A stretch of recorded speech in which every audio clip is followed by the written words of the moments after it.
தாய் தமிழ் உறவுகளுக்கு வணக்கம். மகளிருக்கு மாதந்தோறும் 5000 ரூபாய் தேர்தல் அறிக்கை வெளியீடு என்ற தலைப்பில் இந்த காணொலியை காண்கின்றோம். அதிமுக, திமுக இந்த இரண்டு கட்சிகளும் தேர்தலை சந்திக்க பல்வேறு முனைப்புடன் செயல்பட்டு வருகிறது.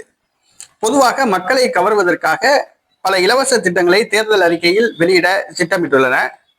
தற்பொழுது மகளிர் உரிமை தொகை 1000 ரூபாய் வழங்கப்படுகிறது. பல்வேறு மாநிலங்களில் 1500 ரூபாய், 2000 ரூபாய், 3000 ரூபாய் வரை வழங்கப்படுகிறது.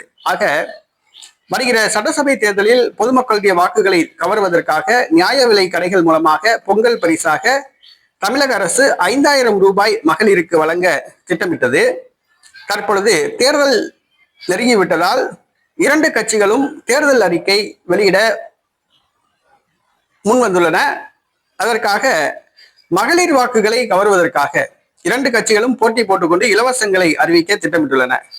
தாங்கள் ஆட்சிக்கு வந்தால் மகளிர் உரிமை தொகை உயர்த்தப்படும் என்று இரண்டு கட்சிகளும் கூறி வந்தன. அதிமுக 1500 ரூபாயாக உயர்த்தப்படும் என்று கூறியது. அதற்கு போட்டியாக திமுக 2000 ரூபாய் வரை உயர்த்தலாம் என்று கூறப்பட்டது.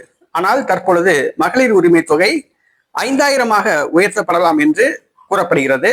இதற்காக இரண்டு கட்சிகளும் மகளிரை கவர்வதற்காக தேர்தல் அறிக்கைகள் தயாரித்து வருகின்றன. மகளிர் உரிமை தொகை ரூபாய் 5000 உயர்த்தப்படுமா என்பது தேர்தல் அறிக்கையின் போதுதான் தெரிய வரும்.